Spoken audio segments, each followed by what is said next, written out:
சில குட்டீஸ் எல்லாருக்குமே வந்து பார்த்தீங்கன்னா, ஒரு சிறப்பான இந்த தூங்க போற ஒரு நேரத்தில தேர்வு முடிவுகள எண்ணி பயப்படாதீங்க. ஓகேங்களா? நாளைக்கு காலையில 10ஆம் வகுப்பு மாணவர்கள் பயந்தாங்க. எவ்ளோ பேர் சென்டம் தெரியுமா? 10த்ல எவ்ளோ சப்ஜெக்ட்ல கிட்டத்தட்ட 20,000 பேர் ஒரு சப்ஜெக்ட்ல சென்டம் மார்க் எடுக்குறீங்க. அந்த அளவுக்கு செப்பையா இருந்த சப்ஜெக்ட்ஸ்லாம் இருக்கு. எந்த விஷயத்த நம்ம ஓவரா பயப்படுறோமோ, அந்த விஷயம் கடைசியில சப்புன்னு போயிடும். ஓகேங்களா? ஸோ நாளைக்கு காலையில 9:30 வரைக்கும் தான் இந்த பயம்லாம்.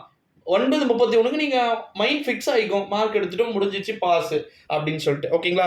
வாங்க இப்ப வீடியோக்குள்ள போகலாம். ஸோ சில குட்டீஸ் எல்லாமே வந்து பார்த்தீங்கன்னா, நீங்க எந்த டைம்க்கு இந்த வீடியோவ பார்க்குறீங்க அப்படின்னு சொல்லிட்டு மறக்காம கீழ வந்து கமெண்ட்ல சொல்லுங்க. ஏன்னா, நாளை விடியப் போகின்ற நாள் செவ்வாய்க்கிழமை மே 14ஆம் தேதி காலையில வந்து பார்த்தீங்கன்னா, 9:30 மணிக்கு தேர்வு முடிவுகள் என்பது 11ஆம் வகுப்பு மாணவர்களுக்கு வெளியாகுது. 2 வெப்சைட்னு நம்ம சொன்னோம். அந்த 2 வெப்சைட்ல ஒரு வெப்சைட் தூக்கிட்டாங்கப்பா. www.dg.tn. அதுதான் நினைக்கிறேன். ஆமா, அந்த வெப்சைட் தான் கம்பல்சரி. வேற எந்த வெப்சைட்டும் இல்ல.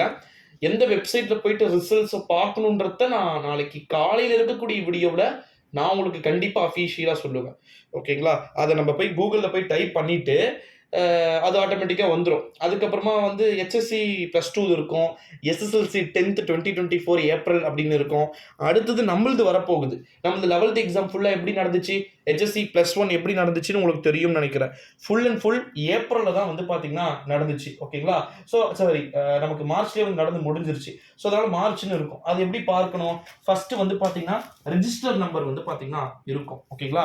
அந்த ரிஜிஸ்டர் நம்பர் 7 டிஜிட் ரிஜிஸ்டர் நம்பர வந்து நம்ம ஃபர்ஸ்ட் போடணும். அது முடிச்சிட்டீங்க அப்படின்னா, அடுத்த கட்டமா வந்து நம்முடைய டேட், நீங்க பிறந்த டேட், இப்ப சப்போஸ் 5ஆம் தேதியா இருந்துச்சுன்னா 0 போட்டுக்கணும் 5க்கு முன்னாடி.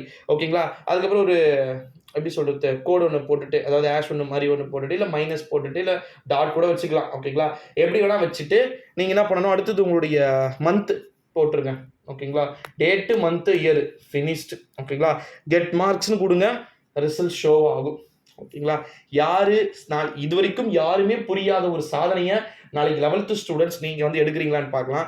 என்ன ப்ரோ சொல்ற அப்படின்னு வந்து கேட்டீங்கன்னா, 11ஆம் வகுப்பு மாணவர்கள் யாருமே, சாரி, 10th ஸ்டூடண்ட்ஸ் யாருமே 500க்கு 500 வாங்கல. நம்முடைய அதே போல 12th ஸ்டூடண்ட்ஸுமே வந்து யாருமே 500க்கு 500 வந்து பார்த்தீங்கன்னா வாங்கல. அந்த சாதனைய வந்து பார்த்தீங்கன்னா 11th ஸ்டூடண்ட்ஸ் யாருன்னா வந்து பார்த்தீங்கன்னா, மேபி முறியடிக்கிறதுக்கு வாய்ப்புக்கள் இருக்குதா அப்படின்றத நம்ம கம்பல்சரி வெயிட் பண்ணி பார்த்தோம்னா தெரிஞ்சிரும். நாளைக்கு ரொம்ப ரொம்ப மிக முக்கியமான ஒரு இம்பார்ட்டன்ட்டான ஒரு டே அப்படின்றத மறுப்பதற்கு கிடையாது. ஸ்கூல்ஸ்ல போயிட்டு ரிசல்ட்ஸ் பார்த்துக்கலாமா ப்ரோ அப்படின்னு சொல்லிட்டு சில ஸ்டூடெண்ட்ஸ் வந்து பார்த்தீங்கன்னா என்கிட்ட கேட்டாங்க.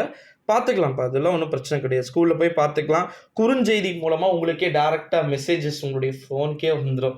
ஓகே, டோன்ட் வரி, பேனிக் ஆகாதீங்க. ஃபர்ஸ்ட் பேனிக் ஆகாதீங்க. ஓகே, ஏற்கனவே ஒரு எக்ஸாம் எழுதியிருக்கீங்க, பயப்படாதீங்க.